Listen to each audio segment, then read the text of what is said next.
Qual que foi o slide que vocês pararam de acompanhar? Então, vou apresentar novamente os slides e a gente dá sequência na apresentação, tá? Então, aqui o material foi montado para a conjuntura econômica, tá? Então, eu comentei que o PIB de 2023 ele foi bastante positivo, principalmente se nós analisarmos o início do ano previsto para o que foi entregue no final do ano, então foi bastante positivo, estimativa de entregar um PIB de 2,9%, tá? E através das fontes daí que a gente acompanha tudo, uma estimativa para 2024 de um PIB de 1,6% aqui.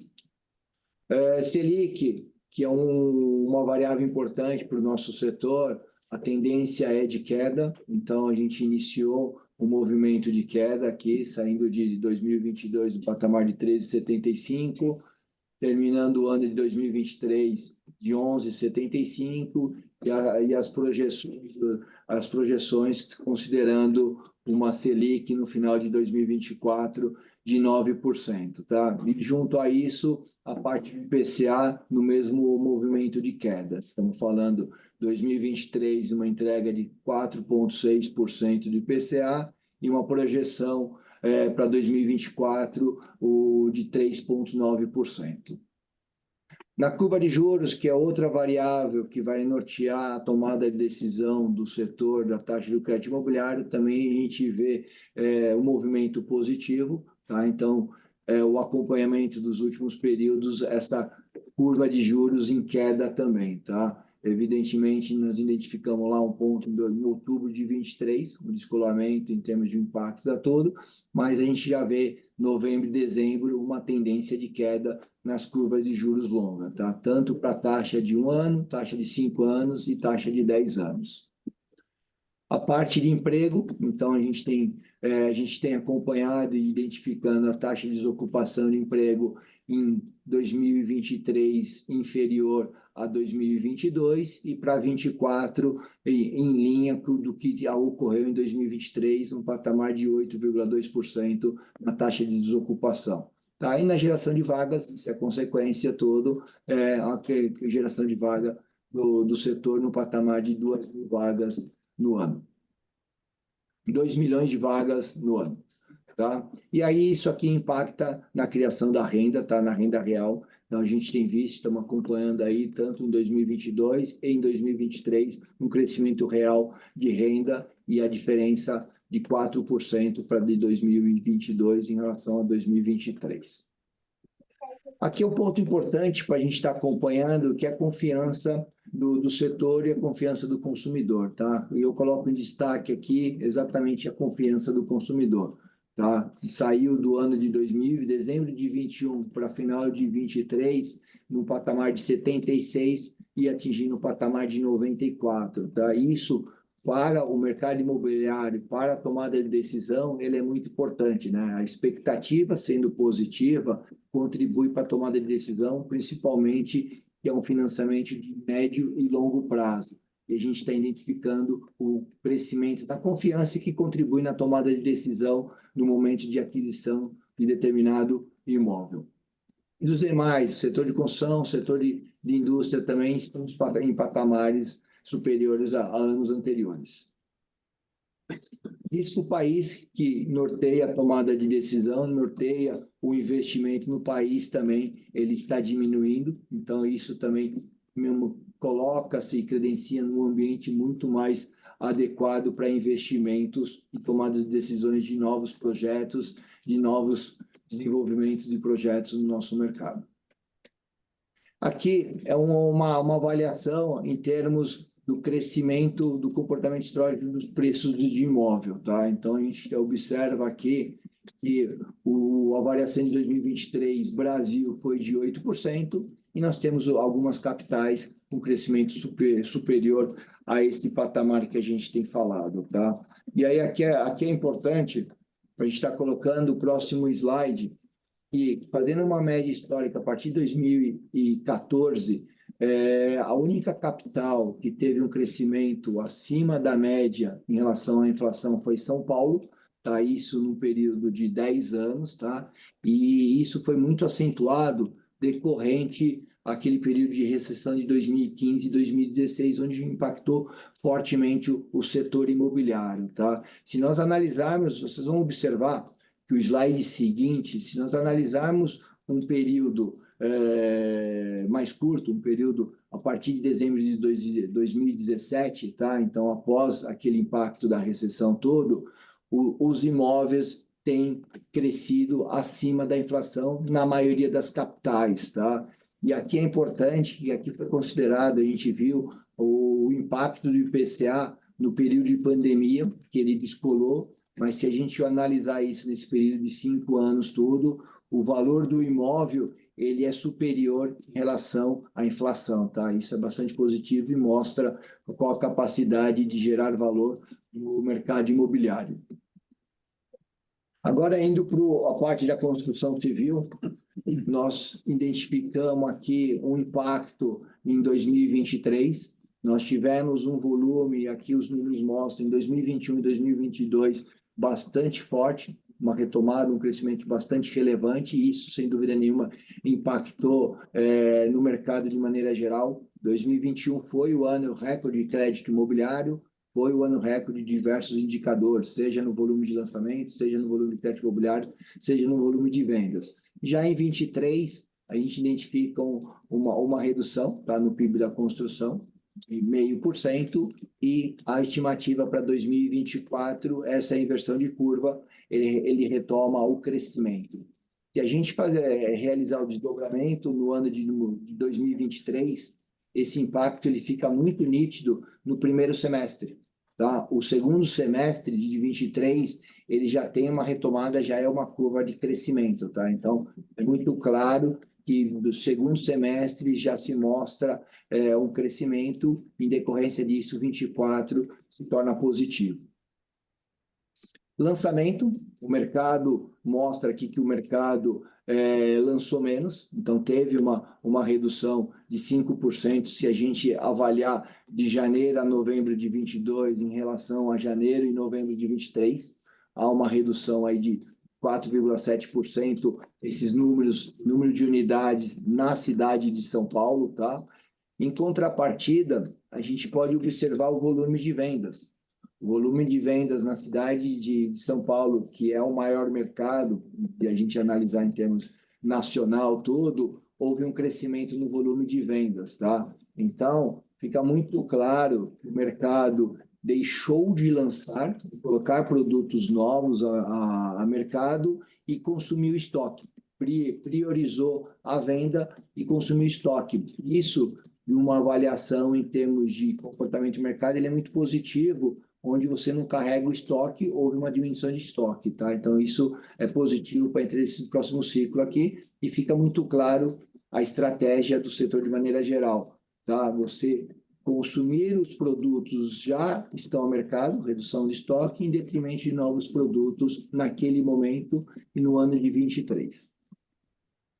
E aí agora explorar bastante o fund, né? Explorar bastante o nosso mercado de crédito imobiliário, o nosso mercado de garantia de imóveis aqui para estar passando para vocês, tá? Que é consequência de tudo que a gente mostrou até agora, tanto no macro, na macroeconomia, como na parte de construção, lançamento e vendas.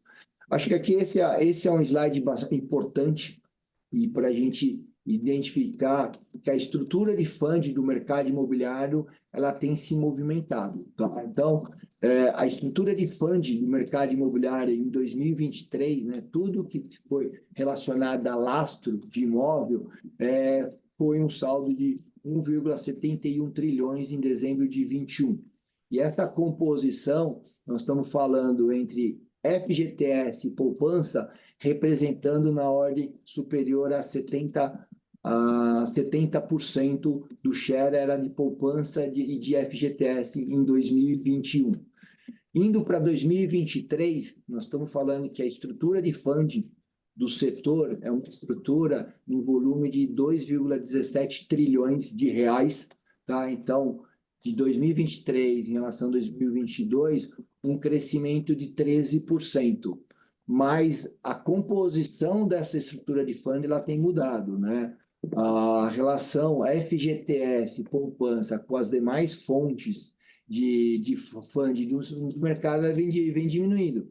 Então, nós estamos falando agora no patamar de 60% para essas duas linhas. E se a gente verificar apenas a linha de poupança, ela saiu de uma representatividade de 46% no ano de 2021, uma representatividade de 34% no ano de 23, tá? E aí aqui eu gostaria de estar pontuando alguns itens aqui que a gente está discutindo, está destacando, tá? Então, assim, nós estamos num ambiente de crescimento de mercado, tá? Então, o mercado nos últimos 3 anos de crédito imobiliário, ele cresceu, comparando aos demais.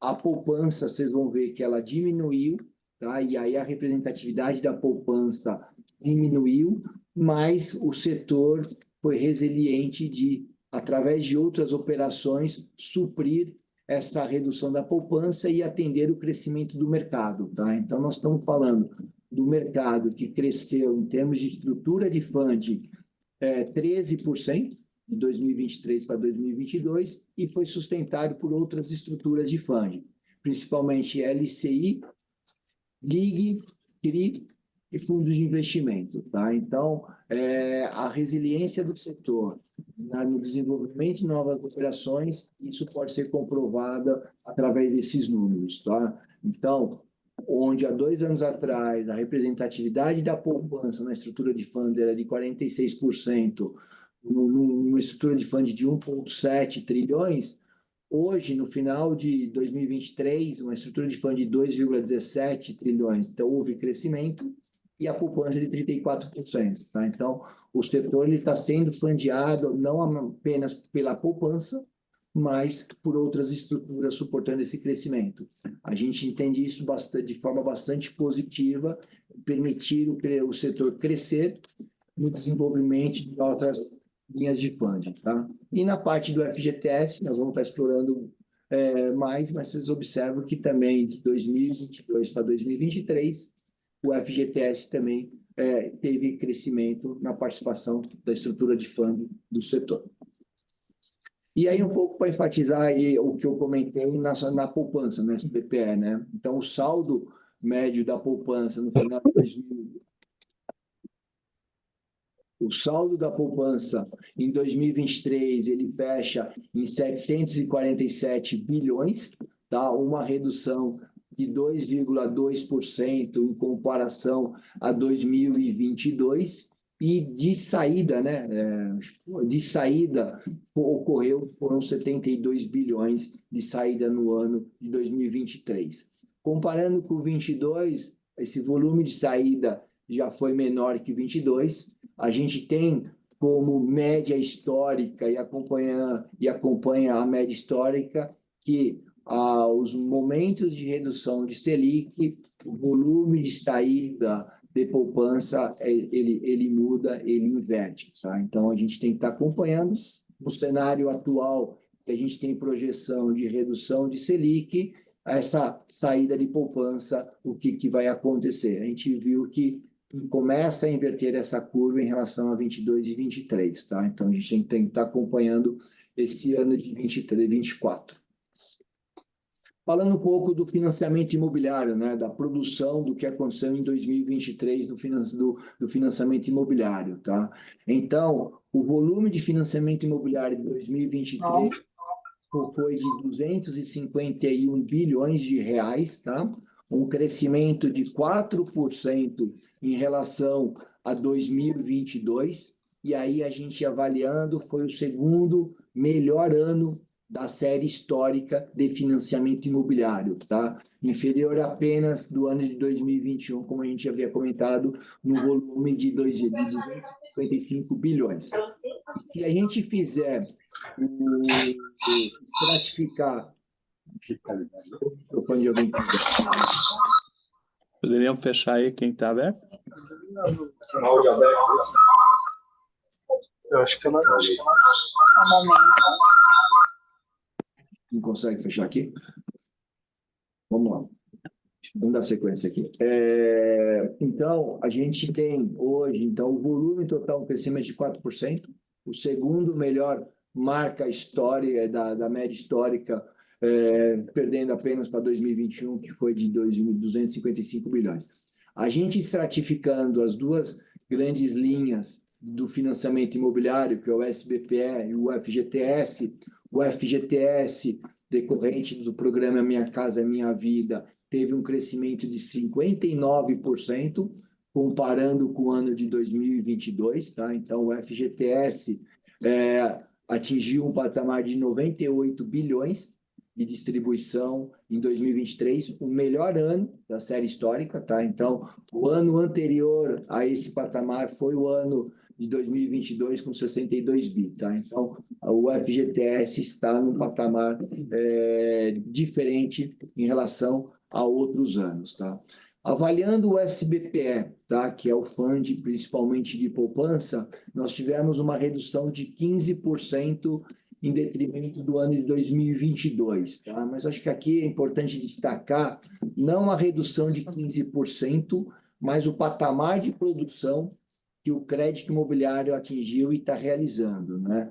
Mesmo com essa redução de 15% ano contra ano, nós estamos falando de uma marca de ser o terceiro melhor ano de produção de crédito imobiliário no crédito SBPE, tá? Então, ele é uma marca bastante importante e mostra que o mercado, de maneira geral, ele está operando em novos patamares em termos de produção, em termos de volume, tá? Então, atingindo em 2023 o terceiro melhor ano de produção de volume do mercado imobiliário. E aí aqui as empresas aqui da BCIP suportando o crescimento do mercado imobiliário em relação a seja o mercado secundário, seja o mercado primário na distribuição e disponibilidade de crédito, tá? Em termos de unidade, nós estamos falando de um ano que movimentou praticamente 1 milhão de unidades, tá? Onde o SBPE representa 500 mil unidades atendidas pelo crédito imobiliário do SBPE e 499 mil unidades sendo realizadas através do FGTS. Tá? Então, hoje, o mercado tem trabalhado no patamar de 1 milhão de unidades disponibilizando e realizando o crédito imobiliário. A gente detalhando agora, sendo específico para linhas do SBPE, tá? Então, aqui o financiamento imobiliário que vocês viram no slide anterior, nós estamos falando entre a aquisição, que é a pessoa física, e a construção, que é o suporte do financiamento às construtoras, a toda a parte de construção, foi no volume de 153 bilhões que foi realizado o financiamento imobiliário do SBPE. E aqui nesse próximo slide, a estratificação. Dos 153 bilhões do fundo do SBPE, a gente distribuiu para pessoa física, né, a linha de crédito para pessoa física, um volume de 113 bilhões. A redução do total, ele se mostra muito similar, tanto na aquisição como na construção, uma redução de 16%. E eu volto a enfatizar que, mesmo com a redução de 16% ano contra ano, nós atingimos a terceira melhor marca na distribuição de crédito imobiliário para pessoa física, um patamar de 113 bilhões de reais de crédito imobiliário. Analisando o mercado primário e o mercado secundário, ambos tiveram uma redução similar, tá, dos 16%. Então, nós estamos falando que hoje o mercado secundário, o mercado de imóveis, representa 60% da tomada de crédito do crédito imobiliário, e o mercado primário, o mercado de novos, que é aquela linha de repasse quando o imóvel fica pronto, representa 40% na tomada do crédito imobiliário, tá? E avaliando esse patamar de superior a 100 bilhões, anterior a 2020, nunca foi realizado, tá? Então, nós estamos falando, volto a insistir, num novo patamar de produção, mesmo com taxa de juros mais alta, mesmo com impacto de poupança, o mercado continua sendo relevante e a gente atendendo esse mercado através dos financiamentos imobiliários.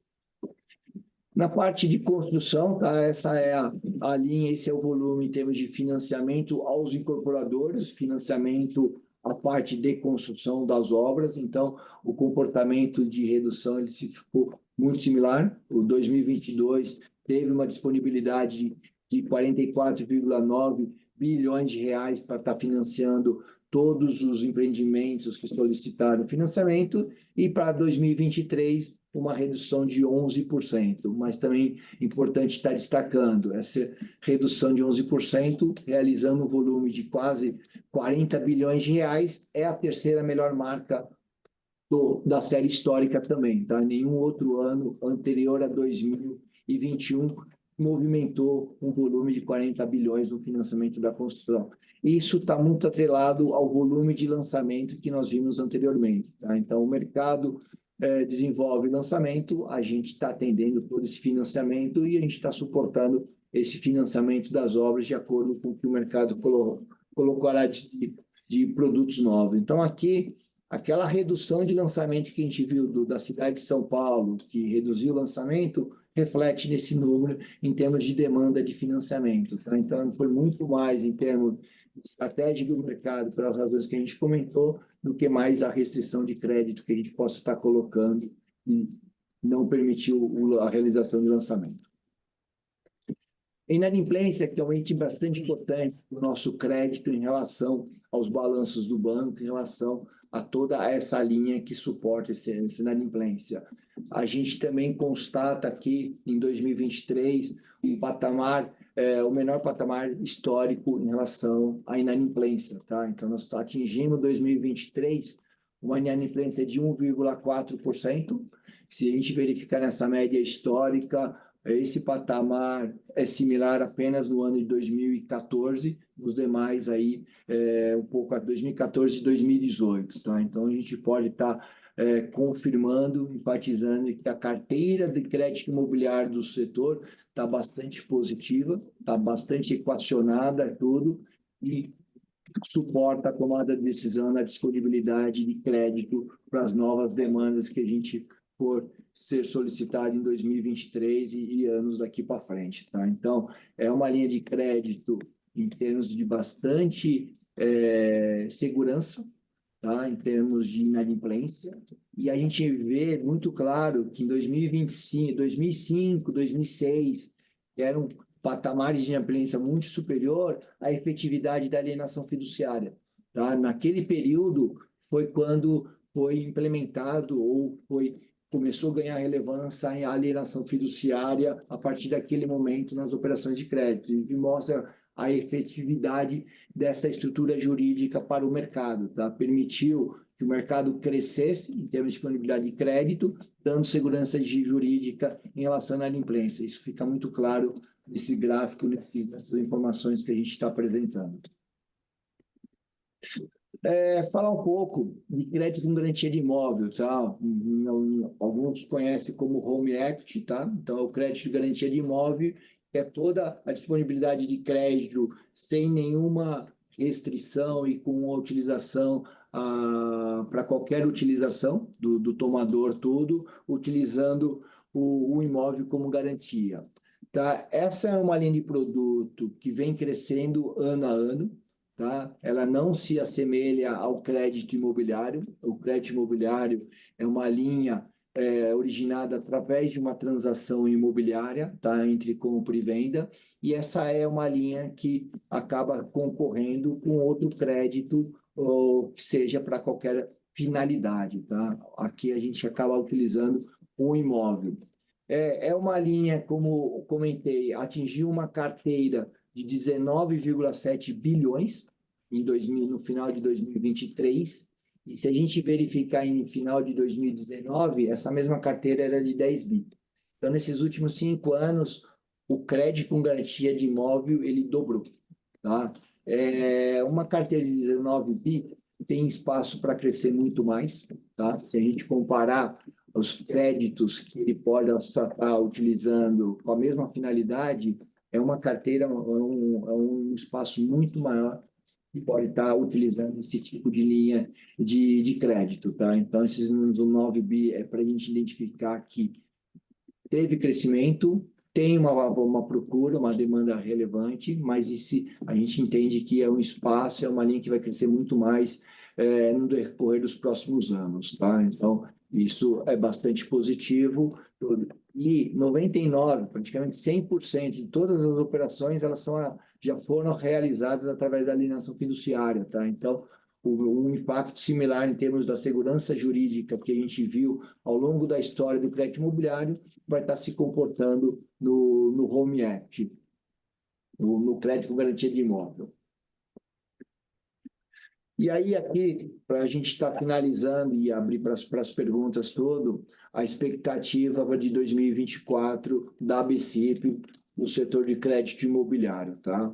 Então, através de todas as nossas análises, através de todos os nossos associados aqui, a gente identifica e a gente faz uma projeção pelos nossos modelos do financiamento imobiliário, a concessão de crédito imobiliário para 2024 tende a crescer 3%, tá? Então, estimando um patamar em torno de 259 bilhões. E se a gente estratificando nas duas principais linhas de financiamento imobiliário, no FGTS continua um crescimento, comparando 2023 para 2024. Então, da mesma forma que 23 atingiu o patamar de 98 bilhões, há uma projeção de FGTS para 2024 de 106 bilhões, tá? Então, um crescimento de 8%.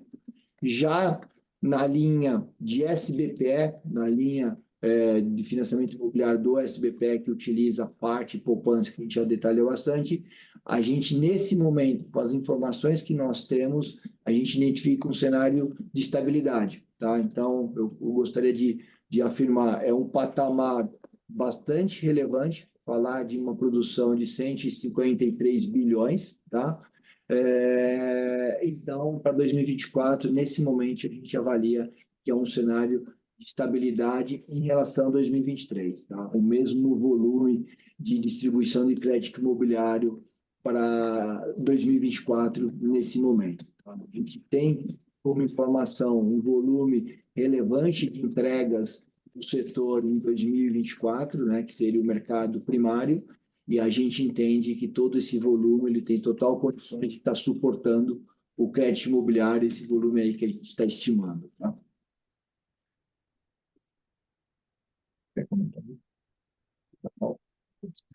E aí, aqui, o último slide para a gente estar finalizando e abrir para perguntas, a pauta da ABCIP, vou pedir para o Felipe estar explorando aqui alguns pontos do que a gente considera importante, que a gente vai estar priorizando em termos do desenvolvimento desse ano.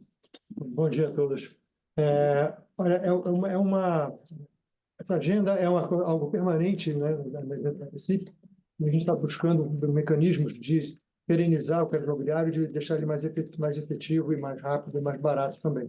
Então, a digitalização de processos continua, uma discussão intensa hoje que estamos tendo com o ONR, né, o Operador Nacional do Registro Imobiliário, também com o CNJ, que está regulamentando essa atividade. Obviamente, a busca da segurança jurídica, né, dos contratos e garantias, é algo também que é permanente, para que o crédito continue sendo a maravilha que é em termos de perigo de inadimplência, portanto, o custo mais baixo, né?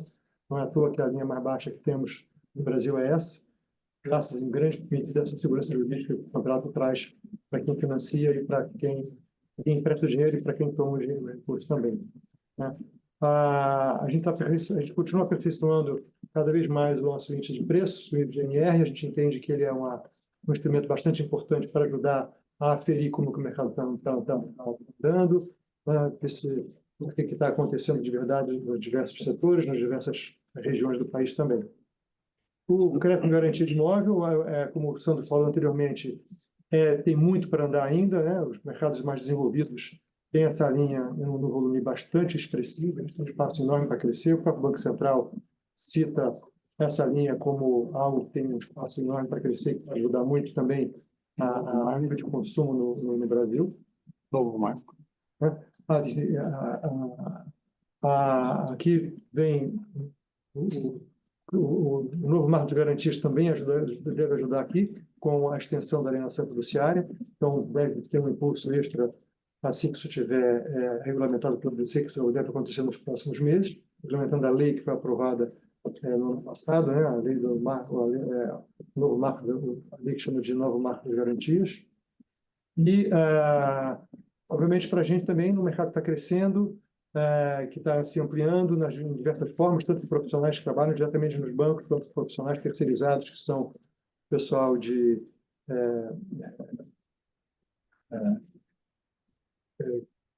das empresas que ajudam no processo de montagem da documentação. Então, essa qualificação profissional é bastante importante. Tá? A BCIP continua trabalhando firme tanto do lado da educação, quanto no lado de certificação dos diversos tipos de profissionais envolvidos nesse mercado para garantir qualidade, boa informação ao consumidor e, portanto, um crédito saudável para a sociedade como um todo. Só queria destacar dos pontos que o Felipe colocou, e aí a gente abre para perguntas. Acho que do item de digitalização dos processos, e aí tem um item aqui importante, que é o registro eletrônico. O setor aqui, a gente, nos últimos anos, para suportar esse crescimento, que foi bastante relevante, se pegar os últimos 3 anos, o volume de distribuição de crédito imobiliário, ele é muito superior a anos anteriores. Tá? O setor ele se desenvolveu muito em termos de tecnologia, uma para estar suportando esse crescimento e outra para estar reduzindo o prazo da operação. Tá? Então, isso, sem dúvida nenhuma, ajudou a suportar esse crescimento e a gente está num prazo, em termos de disponibilidade de crédito imobiliário entre o início do processo e a conclusão do processo, em prazos muito inferiores em relação a períodos passados. Tá? Então, se desenvolveu muito um investimento bastante relevante em tecnologia tudo. E aí tem o item, que é o registro eletrônico, que vai permitir mais um salto de eficiência e, principalmente, na percepção de valor de um prazo mais curto na disponibilidade do crédito imobiliário para o cliente da pessoa física, como para o cliente incorporador no momento do repasse. Tá? Então, esse SLA, esse período entre início do processo e a conclusão, ele já reduziu o prazo e com o registro eletrônico, que aqui a BCIP, junto com os associados todos, nós estamos implementando, estamos discutindo, vai ajudar a avançar mais nisso. Esse é o primeiro ponto.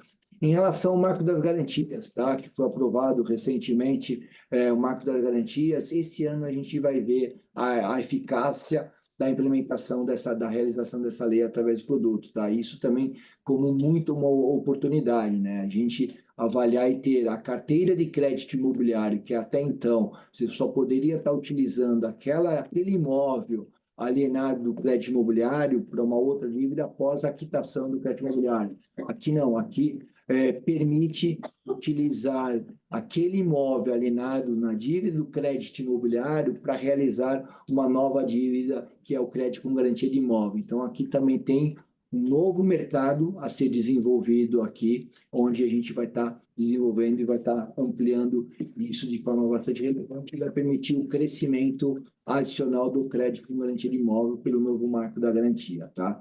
E, sem dúvida nenhuma, a preocupação da BCIP no índice de monitoramento de preços imóveis é cada vez mais ter assertividade ou avançar no detalhe da avaliação do imóvel. Então, quem suporta a tomada de decisão do crédito garantido imóvel é a avaliação dos imóveis, tá? Então, você ter uma inadimplência baixa, você ter uma carteira de crédito imobiliário bem equacionado, isso é determinante através da avaliação do imóvel, onde esse índice de monitoramento de preço imóvel, o IGMI-R, está sendo bastante detalhado, bem assertivo tudo, e cada vez mais a gente vai estar ampliando esse desenvolvimento, tá?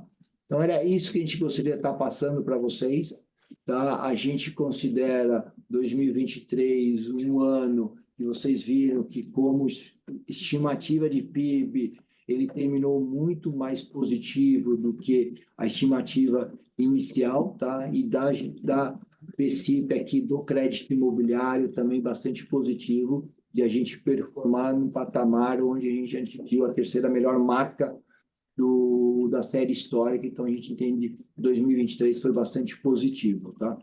Aí, agora, eu gostaria de te abrir para perguntas, fique à vontade aí, a gente poder estar esclarecendo qualquer dúvida. Vamos fazer primeiro quem está aqui e depois a gente abre para quem está online. Com você, Gracie. Matheus, começa. Matheus, da Genstar, obrigado aí pelo espaço. Falando sobre as fontes de financiamento, a gente vê que, de fato, tem uma diversificação grande aí e tem essa expectativa de que a queda da Selic faça com que a poupança tenha menos saques. Mas a gente também sabe que tem uma discussão relativa a compulsório, que os bancos sempre fazem, a ABCIP também tem feito, o setor de construção tem demandado, a própria Caixa também. Eu queria saber se vocês têm alguma expectativa de que o Banco Central olhe para isso, faça liberações que possam ser direcionadas ao crédito imobiliário e quais opções vocês veem, digamos assim, para manter, digamos, esse papel que a poupança tem até de dar uma segurada um pouco nos juros que são cobrados aí do usuário final, independente da liberação do compulsório ou não. Tá. Matheus, obrigado pela pergunta. O assunto do compulsório é um assunto que o setor, de maneira geral, está tratando, né? Tanto a BCIP como outras associações estão tratando, e a gente tem que tratar e tem que estar acompanhando, tá? Quando a gente considerou aquela estimativa do mercado, ali para 2024, a gente não considerou nenhuma alteração do compulsório, tá? Então, o cenário base nosso é sem nenhuma alteração em relação às informações que estão hoje, mas é um item importante, que qualquer coisa que a gente consiga estar viabilizando é importante e contribui para o mercado, ainda mais num ambiente que a gente está falando de um volume maior de entrega. Tá? Então, a gente vai estar acompanhando, mas volto a enfatizar que o nosso cenário básico, nós não estamos considerando nenhuma alteração no compulsório. Tá? Essa é a primeira avaliação que a gente está fazendo. E, sem dúvida nenhuma, o ambiente com uma redução de taxa de juros, de Selic e tudo, contribui para as tomadas de decisões e para a precificação do próprio fundo do mercado imobiliário. Mas a gente não pode, como eu comentei, a gente tem que estar destacando que a relevância da poupança no fundo do mercado imobiliário, na estrutura de fundo, ela diminuiu. Faz com que o custo do crédito imobiliário ele tende a ter uma correlação maior junto com a Selic. Tá? Então, nesse ambiente da Selic, redução, tudo, não quer dizer que haverá redução de crédito, da taxa do crédito imobiliário de forma imediata.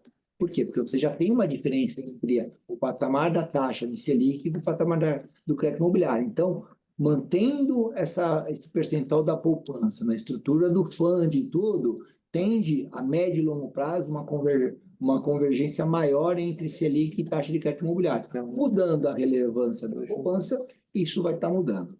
Então, o que eu posso estar colocando para você? Assunto do compulsório é um assunto que está em pauta, continuaremos as conversas, tudo, mas para nosso cenário base, a gente não considerou isso como dado, tá? A gente não está considerando sem o assunto compulsório. E em relação à taxa de crédito imobiliário, pela menor participação da poupança na estrutura do fundo, a gente não identifica uma redução da taxa de crédito imobiliário no curto prazo, com as informações atuais. Obrigada.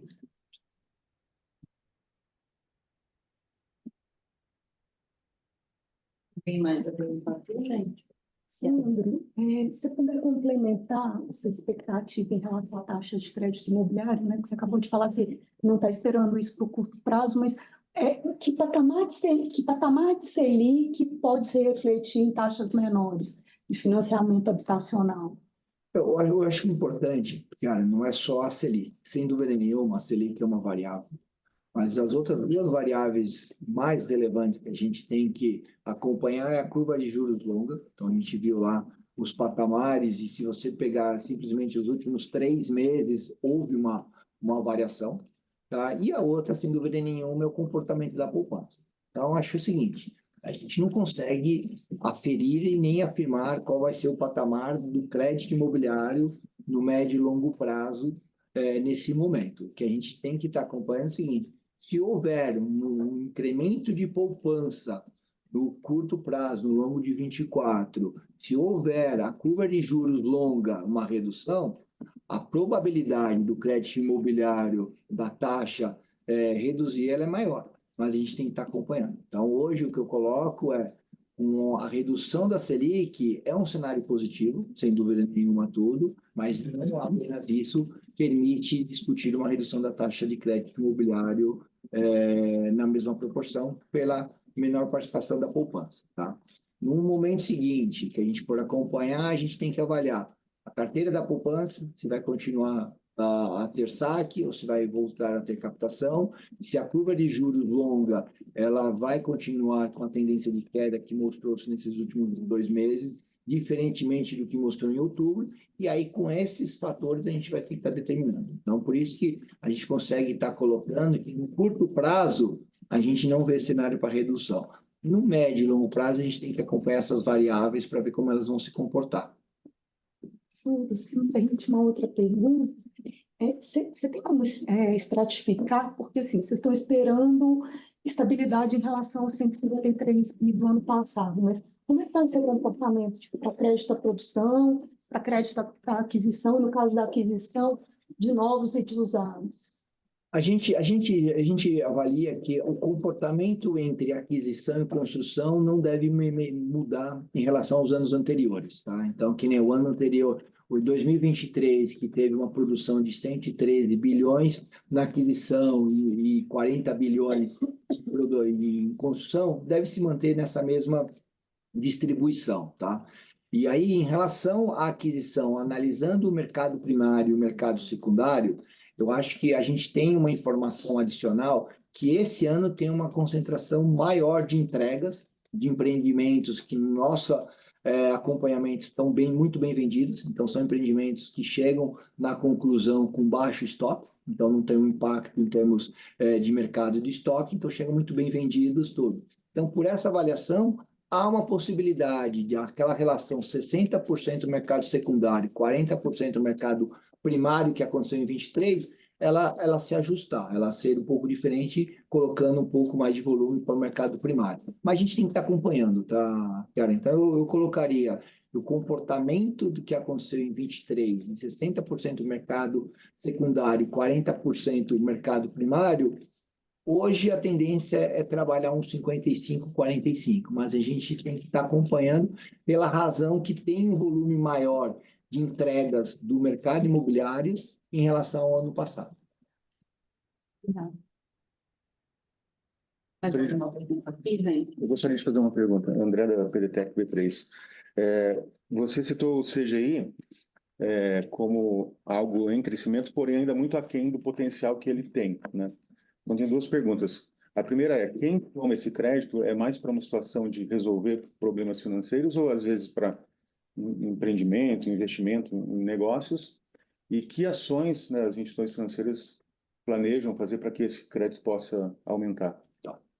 André, obrigado pela pergunta. Eu acho que, sem dúvida nenhuma, como eu enfatizei, esse é um crédito com potencial de crescimento enorme, porque é o crédito com garantia e todo crédito que você oferece com garantia, em termos de taxa, é inferior a outros créditos sem garantia, tá? Então, isso. O que a gente tem visto aí nesses últimos anos, que ainda o percentual maior dos tomadores desse crédito é para reorganizar dívidas. Então, é troca de dívidas num custo maior para um custo menor. Então, a gente vê isso, anos anteriores, esse percentual era quase na sua totalidade, era para essa finalidade.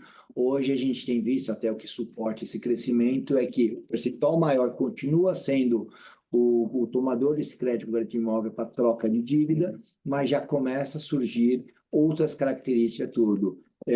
O tomador para fazer investimentos, o tomador para estar fazendo a sua reforma da sua casa. Muitas vezes você acaba adquirindo o imóvel sem estar alienando e você pode estar fazendo esse investimento. Então, o que a gente tem visto anos anteriores era praticamente na sua totalidade, o tomador era para mudança de custo de dívida, e hoje a gente deveria estar falando que já tem pelo menos acima de 1/3, 40%, para utilizar esse crédito para geração de valor, seja para investimentos, seja para aquisição de algum bem, tudo. Então, está mudando. Então, acho que isso também já mostra que está criando outras ofertas de valor para esse tipo de produto. E aí, o que precisa para estar estimulando? Eu acho que, assim, tem uma que é conhecer. Sim. Eu acho que aqui mesmo, de maneira geral, esse produto, ele é um produto novo. Mesmo a gente falando que ele cresceu 100% em 5 anos, a gente realizar uma pesquisa macro assim na sociedade, ainda é um produto desconhecido. Então, tem que ser colocado para estar sendo desenvolvido, tem que colocar. O segundo, que evoluiu bastante, mas tem espaço para estar evoluindo, é que quem tem interesse de tomar esse crédito, ele tem uma necessidade de ter esse crédito rápido. Então, como você tem um processo que é mais simples do que o processo do crédito imobiliário, mas se tem um processo de cartório, de averbação, ele acaba tendo um período entre a solicitação do crédito e a realização do crédito. Então, você tem que também trabalhar essa redução para estar disponibilizando o mais rápido possível esse crédito. Tá? Obrigado. Acho que alguém lá. Ninguém mais? Posso fazer mais uma pergunta? Queria saber o que você está esperando em relação a preços de imóveis para esse ano, né? Vocês têm um indicador aí, que vocês até comentaram que a ideia é deixá-lo cada vez mais preciso. O que dá para projetar para 24? Cara, eu não tenho esses números assim em termos de indicadores, preços para estar projetando. Eu acho que a principal base de avaliação que a gente tem que ter é que o estoque do mercado ele está baixo.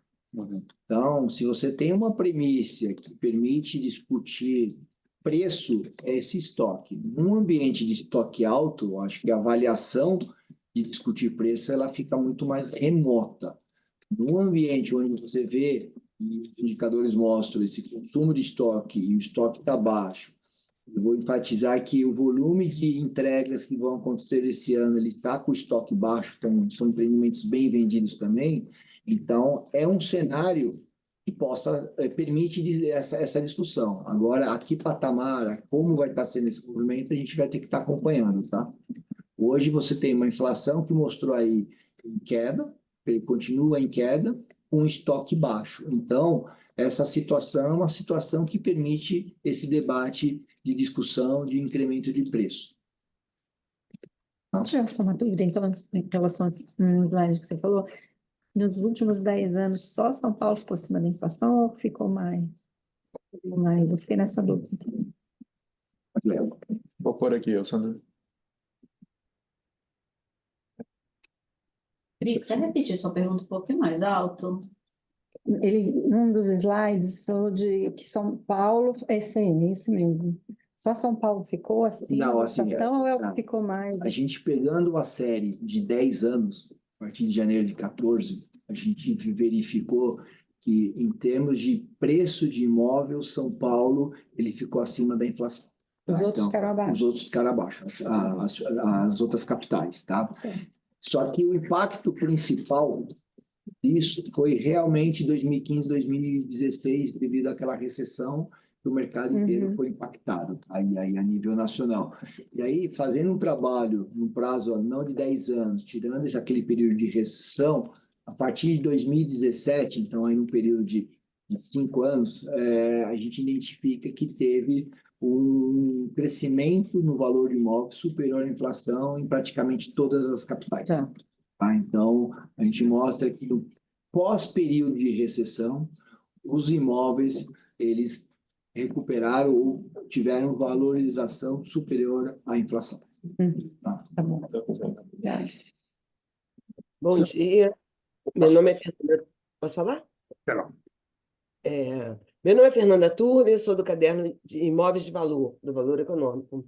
Eu gostaria de saber, do total de recursos distribuídos em 2023, quanto representou os segmentos de alto padrão, luxo e superluxo? Vocês fazem essa distinção? Não, a gente não tem essa distribuição, porque a disponibilidade do crédito imobiliário, a partir do que, se ele não enquadrar no programa Minha Casa e Minha Vida, ele é um crédito de SBPE, tá? Então, a gente não tem essa distinção, porque as condições elas são as mesmas para qualquer produto superior ao programa Minha Casa e Minha Vida. Tá. Bom, vou tentar mais uma, rapidinho. A redução dos juros, ela pode impactar de alguma forma a demanda no segmento de alto padrão? Ou vocês também não veem isso? O mercado imobiliário ele é muito atrelado aos juros. Eu acho que, de forma geral, não só o mercado imobiliário, mas grande parte da economia. Então, quando você identifica uma tendência de redução na taxa de juros, o estímulo para investimento, o estímulo para a movimentação da economia, ele é muito maior. A gente pode ver isso e constatar isso através da confiança, do dado de confiança, né? No final de 2023, o nível de confiança do consumidor ele aumentou. E aí, sem dúvida nenhuma, ele impacta para todas as classes. Oi, presidente. Desculpa. Obrigada, hein? Nada. Oi, presidente, bom dia a todos. Eu sou Lorena Pelanda, da Rádio Band News aqui de Curitiba. Primeiramente, parabéns, boa sorte, né, à frente à ABCIP. A minha pergunta é focada na sua gestão. Você que tem uma história aí de inspiração, né, de estagiário a CEO, queria que você falasse um pouquinho para a gente, né, qual que é o principal desafio daqui para frente, né, em frente à ABCIP, já que a gente tem boas expectativas agora em 2024, né? Fernando, prazer estar falando com você. Sem dúvida nenhuma, o que eu coloco muito, o mercado imobiliário ele é galgado ao financiamento imobiliário, tá? Ele é um mercado que, se você não tiver financiamento imobiliário, você não tem o suporte do crescimento do mercado, tá? Então, aqui o trabalho nosso, que já vem acontecendo nos últimos anos todo, é continuar suportando o mercado em relação de acordo com o que a demanda tiver, tá? Então, nós estamos falando o seguinte: o mercado que pretende crescer porque tem uma demanda, a ABCIP aqui, junto com os associados, vai estar justamente permitindo esse crescimento, tá? Então, seja através das discussões da poupança, seja através de novas estruturas que a gente possa estar desenvolvendo, tá? Então, essa é a primeira frente, é garantir que o mercado deseja, tem intenção e o mercado tem uma demanda de crescimento, a ABCIP aqui junto com os associados, através das linhas de crédito, permitir esse crescimento porque impulsiona esse mercado. Essa é a primeira coisa. Outra que também está atrelada ao primeiro, essa parte eu identifico muito que ainda a gente tem espaço para avançar na parte de produtividade. O processo de crédito imobiliário, como eu falei, ele avançou bastante, mas ele ainda tem espaço para avançar, principalmente através da digitalização e juntamente com o registro eletrônico. Então, isso é uma agenda que a gente vai estar fazendo. E, por último, enfatizando nada diferente do que eu já falei, o crédito com garantia de imóvel. Em termos de sociedade brasileira, o crédito de garantia de imóvel, ele é um crédito que ajuda, você reduz as taxas, o custo da dívida e a longo prazo. Essa é uma dívida bastante interessante para permitir um impacto positivo no endividamento das famílias brasileiras. Obrigada. O Ângelo Pavini, da Arena do Pavini, perguntou assim: quais são as questões ligadas à segurança jurídica que devem ser tratadas pela ABCIP neste ano? O bloco, né, que é um deles. Oi, Pavini. Olha, as questões principais são a implementação do que a gente chama de bloco, né, que é o controle o registro dos recebíveis imobiliários das incorporações imobiliárias, que vem dar muito mais segurança para o financiamento dessas incorporações. Continua toda a discussão em torno da regulamentação também, como a gente já mencionou anteriormente, da lei do Marco das Garantias. 14.711. Né? Que ela, a está lembrando aqui que é 14.711. Então, tem tudo, são vários pontos que permanentemente acontecem, né? Então, no Congresso sempre vai aparecer alguma coisa nova lá também, alguma proposta que a gente tem que acompanhar e ajudar a modelar. Mas o principal é isso, é garantir ainda a saúde da aliança fiduciária como uma garantia, né? Tem uma parte importante também de melhorar os seguros para o CGI, né? O seguro para morte e invalidez permanente, o seguro para os imóveis, que é uma questão que pode ser aperfeiçoada para ajudar ainda mais o CGI a funcionar melhor. Enfim, são coisas em torno desses temas que a gente está trabalhando bastante.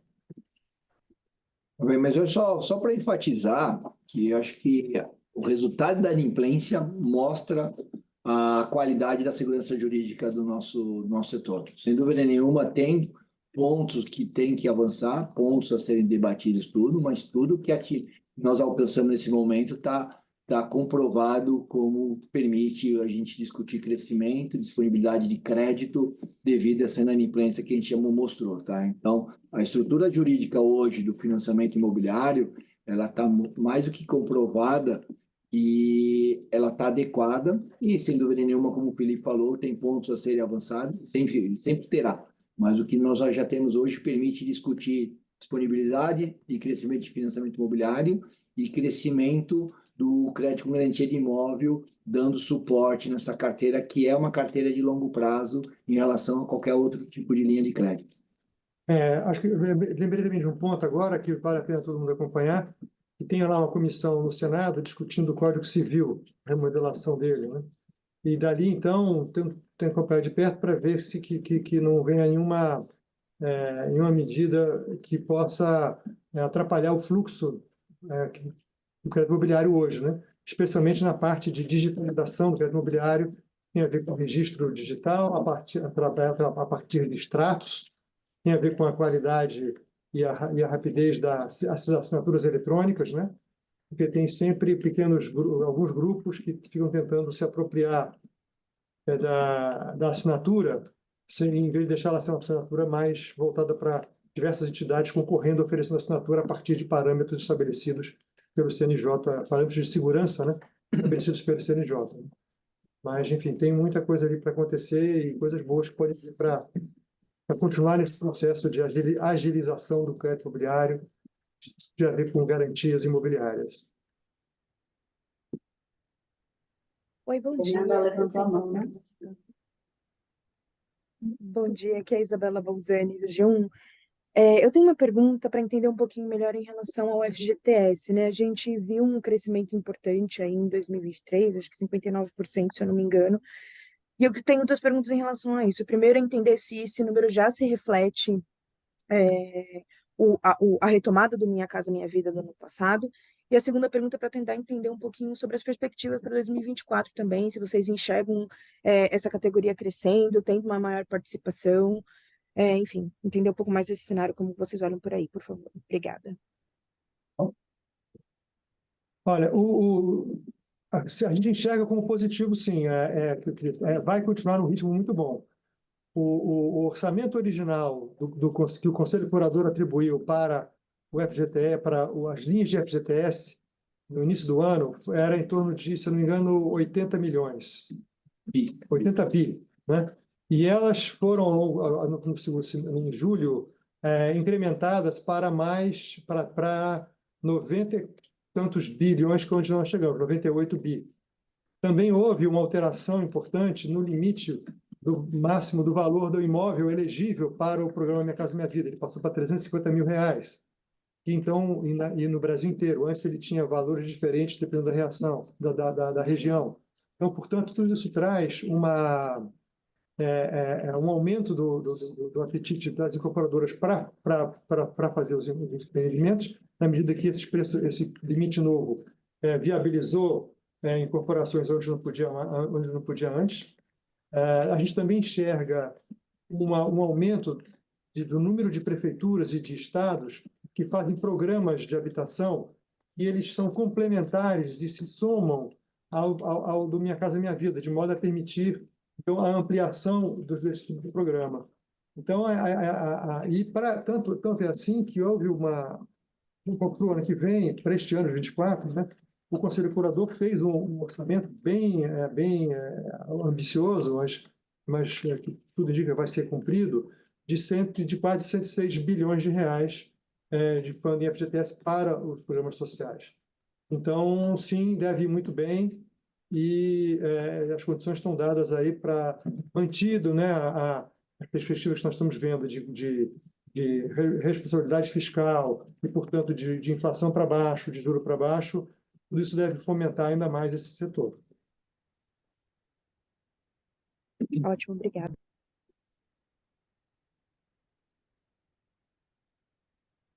Fernanda, pode falar. Obrigada. Eu gostaria de saber, no caso do crédito de garantia de imóveis, ele é mais usado pelo alto padrão Como é que é? Como é que vem funcionando isso? Porque essa modalidade é muito nova no Brasil, né? Fernanda, o crédito garantido de imóvel, ele, que nem você falou, né? Ele é muito nova para o Brasil. A gente está começando a construir as bases dessas todas. Então, ele segue as características de distribuição dos créditos de outros produtos, tá? Não tem uma concentração específica numa única classe, seja no alto padrão, seja tudo. Ele segue as características muito do próprio mercado, tá? É uma base pequena ainda, tende a expandir, como eu já havia falado tudo, mas não tem nenhum ponto específico que a gente possa estar destacando, falando, ó, aquele segmento, aquela característica de imóvel, ela está relevante em relação a essa tomada de crédito, tá? Ok, obrigada. Mais alguma? Tem mais alguém na fila? Não sei, eu deixei uma pergunta aí. Falando sobre o financiamento à construção, acho que a gente até falou sobre isso em algumas ocasiões no ano passado, nessa questão de redução de estoque e tudo mais. Vocês acreditam que esse financiamento ao longo desse ano, ele vai retomar os patamares que a gente viu ali em 20 e 21? Ele tende a ficar abaixo disso, mas já indicando uma aceleração?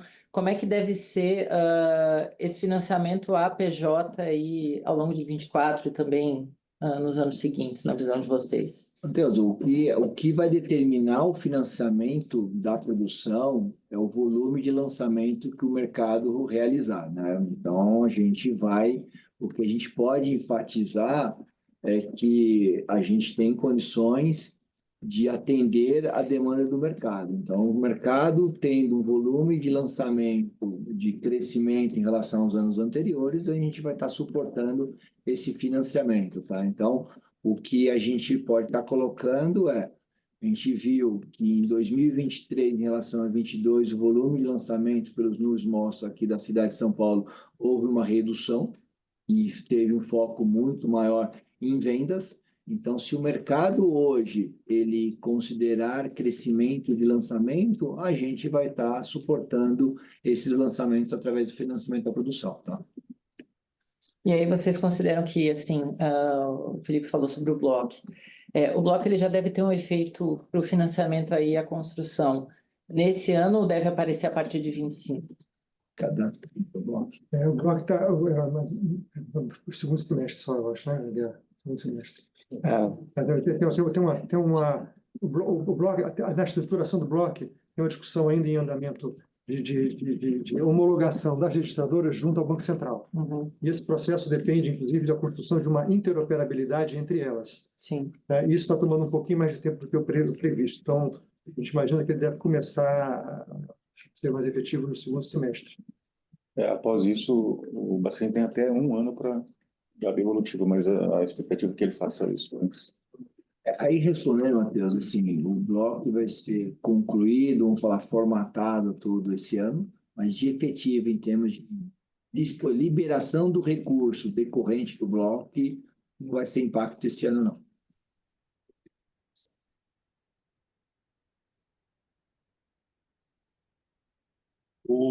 Nós temos um aumento expressivo aí do fundo de garantia entra no fundo habitacional, né? E o efeito é muito positivo do ponto de vista social, do aumento da oferta para baixa renda e o acesso à habitação mais fácil. Agora, em que medida isso significa e se isso desagrada do ponto de vista do aumento da estatização do crédito?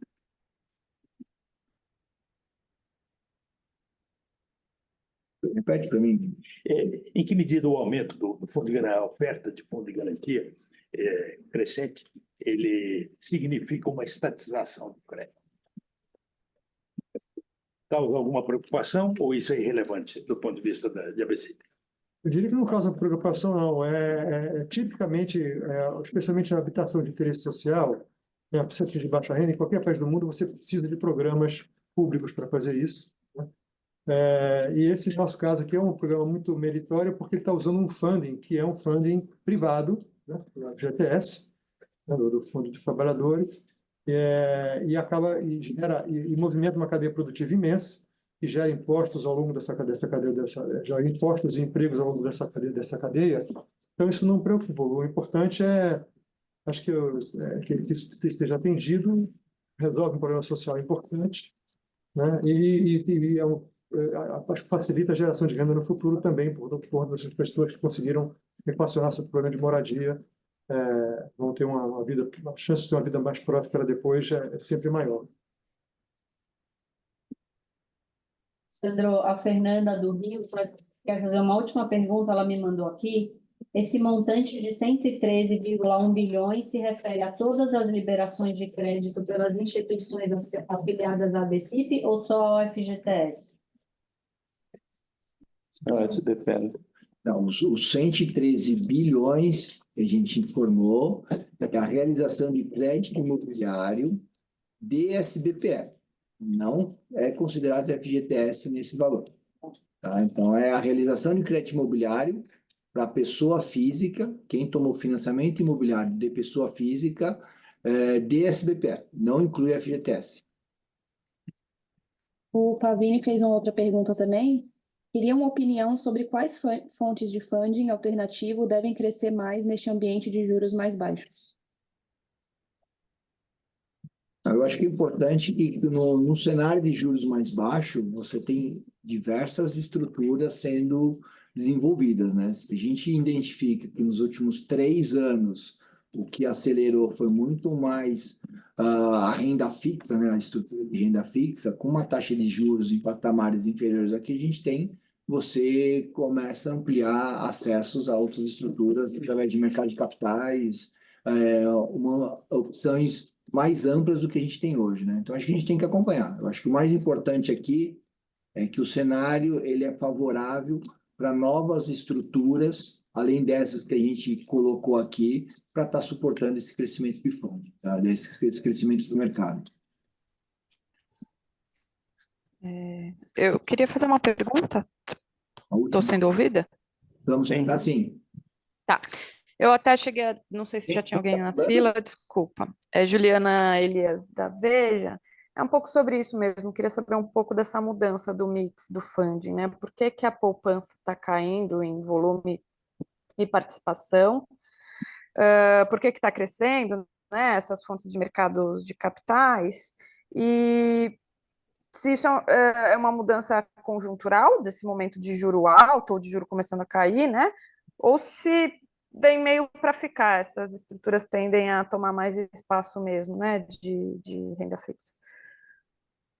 Juliana, na nossa avaliação, se a gente verificar todo o comportamento histórico do mercado, uma vez que você tinha subida na taxa de juros, a poupança tinha um comportamento o inverso, né? E também num cenário de redução de taxa de juros, o saque da poupança, pelo histórico, ele também diminui, né? Então, o que a gente pode estar avaliando é que, no cenário de redução de taxa de juros, e o que está mostrando entre 2022 e 2023, tende a ter ou ocorrer uma redução nesse saque, mas é importante a gente estar acompanhando, tá? Essa é a primeira coisa. Mas a gente também está ciente que a representatividade da poupança tinha no passado, em relação ao momento atual, ela não volta, tá? Ela não volta, tá? Então, se vai ter a representatividade no passado, como tinha, superior a 60% do fundo era de poupança, dificilmente a gente não acredita que isso vá ocorrer novamente. Mais uma razão para as discussões de novas estruturas, de novos modelos que a gente está fazendo. Mas o mais importante, eu gostaria de enfatizar, que é num cenário de capital, de saque de poupança e de taxa de juros alta, o mercado ele cresceu e os associados e a ABCIP manteve a oferta de crédito para suportar esse crescimento, tá? E a gente mostra isso nesse slide que está na tela, que através de outras estruturas, mesmo com uma saída, uma redução do percentual da poupança, a gente suportou o crescimento que o mercado demandou da gente. Tá. Só para eu entender como funciona, o LCI, CRI, LIG vai basicamente para construção, né? Ou vai para compra de imóvel também pela pessoa física? Olha, o CRI normalmente diretamente é mais ligado à construção, ao financiamento de shoppings, prédios comerciais e loteamentos. LCI e LIG caem direto são instrumentos que os bancos emitem, né? Portanto, caem no caixa do banco e entra então no mix de funding que os bancos vão usar para misturar com o funding poupança para poder ir adiante, né? Então, mas todos eles, de alguma forma, contribuem para viabilizar o andamento da incorporação. Perfeito. Posso fazer mais um? Obrigada, gente. Imagina, Grace, tem mais alguém lá? Tem mais alguém? Tem mais alguma pergunta? Não. Então vamos para a última aqui. Sandro, você vê que a gente viu ali que a inadimplência é baixa, né? Tudo por uma questão jurídica. Eu acredito também que devido até o processo de análise de crédito que evoluiu muito, né, nas instituições. Você enxerga o Open Banking, o Open Finance como um instrumento que já dá subsídios para as instituições de olharem para mais clientes ou de acirrar a oferta também entre elas? Não, sem dúvida. O Open Finance, ele é um instrumento que permite você melhorar o modelo da análise de risco para tomada de decisões, tá? Então, acho que isso tende a contribuir de forma mais positiva para estar aperfeiçoando os modelos de crédito. Então, de forma positiva, contribui sim. Perfeito. Obrigado. Fechou? Bom, pessoal, quero agradecer a participação de todos, a colocação de todos aqui, estamos começando mais um ano na BCIP, 2024. Como eu falei, eu acho que assim, o ambiente a gente entende de bastante positivo, acho que tem bastante itens, coisas a serem feitas, tudo, mas a gente já conquistou bastante espaço, seja na segurança jurídica, seja na otimização do fund, não só na dependência da poupança, seja no processo o operacional da disponibilidade do crédito imobiliário, tá? A gente vai estar continuando fazendo isso tudo e a gente se coloca à disposição de vocês ao longo desse ano para o que for gerar de dúvida, gerar de informação, estamos sempre à disposição, tá? E agradeço novamente a presença de vocês. Um bom dia a todos. Obrigado.